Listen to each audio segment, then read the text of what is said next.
Hello दोस्तों, आप सभी का स्वागत है इंटरनेशनल अफेयर्स में। अगर आपने चैनल को सब्सक्राइब नहीं किया है तो अभी सब्सक्राइब करें और बेल आइकन को दबाना ना भूलें। तो आइए शुरू करते हैं।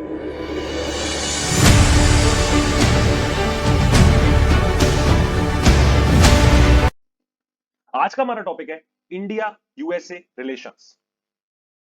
तो सबसे पहले अपन बात करते हैं इंडिया यूएसए के जो रिलेशंस थे, ये काफी ज्यादा हिस्टोरिक रिलेशंस माने जाते हैं। इंडिया के इंडिपेंडेंस के बाद से ये रिलेशंस की शुरुआत हो गई।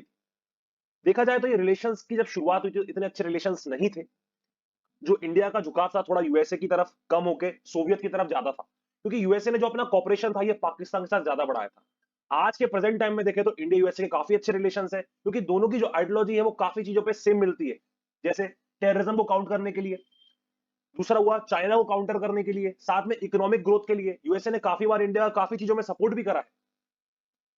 इसके बाद देखा जाए तो 1954 में यूएसए ने एक ट्रीटी में, जिसे बोलते हैं सेंट्रल ट्रीटी ऑर्गेनाइजेशन सेंटो, इसमें पाकिस्तान को अपना एक एलाय बना लिया था।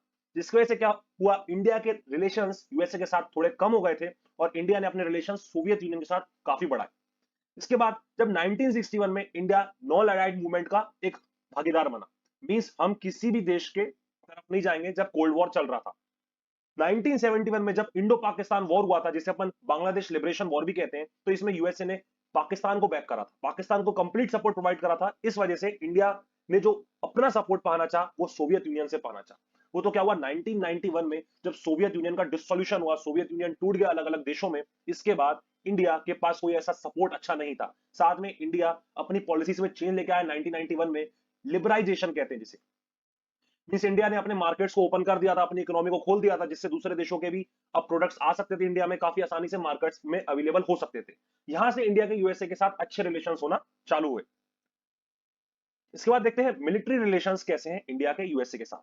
तो यूएसए के अगर अपन पॉइंट ऑफ व्यू से देखें तो यूएसए के ऐसे 4 एग्रीमेंट्स माने जाते हैं जिन्हें अपन बोलते हैं फाउंडेशनल एग्रीमेंट्स डिफेंस के मामले में।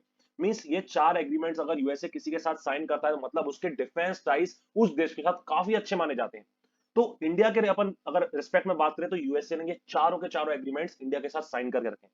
पहले एग्रीमेंट की बात करें तो इसका नाम है GSOMIA, जिसे अपन बोलते हैं general security of military information agreement. ये इंडिया यूएसए ने साइन करा था 2002 में।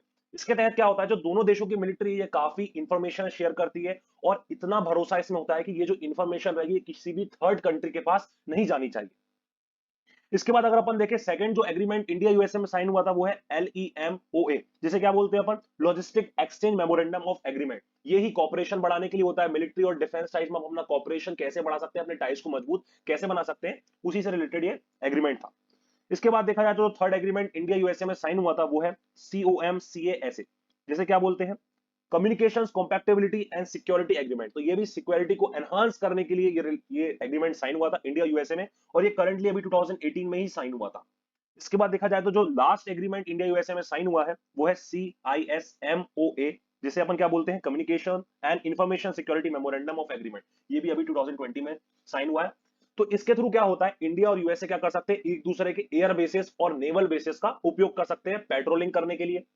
साथ में कभी कोई डिफेक्ट आ जाए शिप्स में या एयरक्राफ्ट्स में तो एक दूसरे के एयरक्राफ्ट्स और नेवल बेसिस पे ये दोनों आ सकते हैं।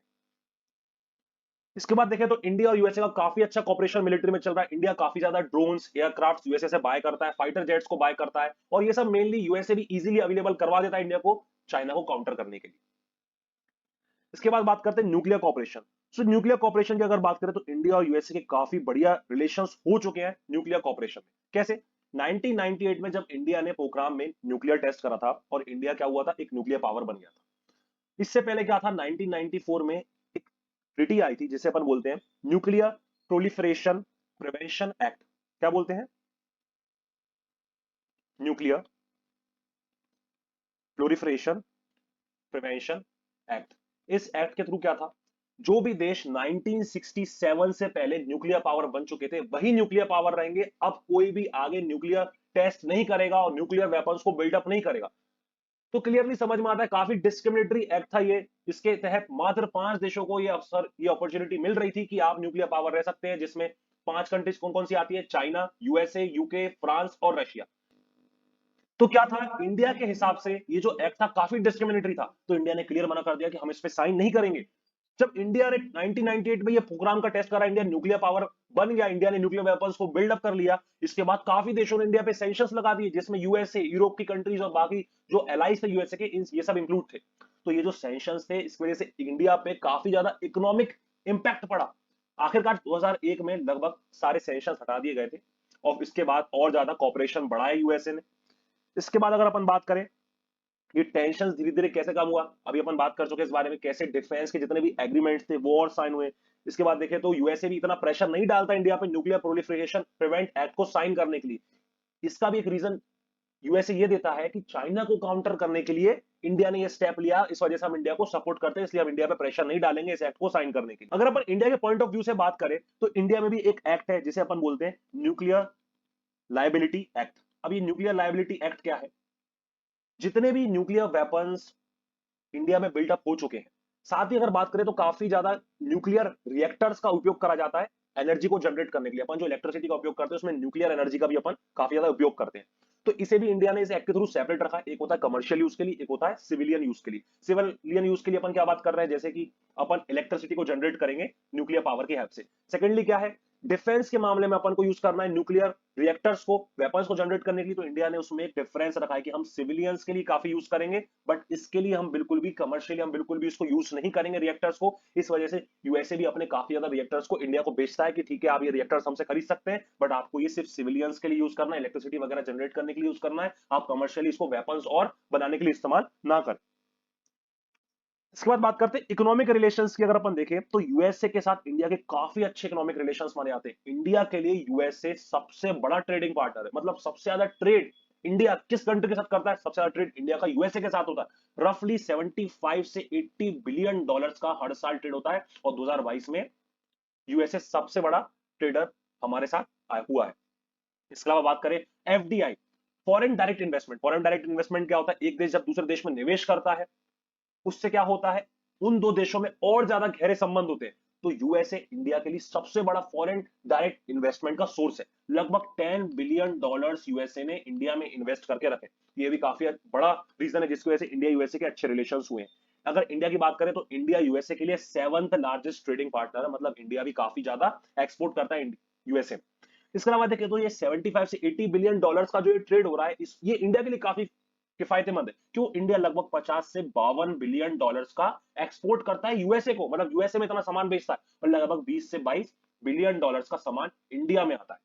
तो इंडिया के लिए काफी ज्यादा अच्छा ये ट्रेड माना जाता है। अब इंडिया क्या एक्सपोर्ट करता है, जैसे जेम्स हुए, प्रीशियस स्टोन्स हुए, फार्मास्यूटिकल्स जो भी मेडिसिन वगैरह होती है, ऑयल हुआ, मशीनरी होती है, इसके अलावा क्लोथिंग, ऑर्गेनिक केमिकल्स, व्हीकल्स, इन सब चीजों को इंडिया करता है, एक्सपोर्ट करता है।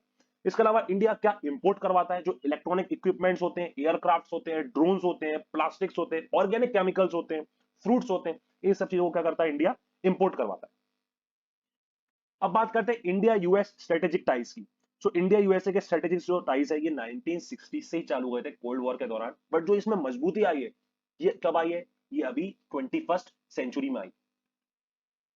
साथ में देखा जाए तो जो इंडिया के जो और यूएसए के स्ट्रेटेजिक जो टाइज है ये बराक ओबामा के समय से काफी मजबूत होना चालू हुए। इसके बाद इसमें ट्रंप ने भी काफी बड़ा रोल निभाया और अब जो यूएसए के प्रेसिडेंट है जो बाइडन, ये भी इसी को कंटिन्यू रखते हुए आ रहे हैं।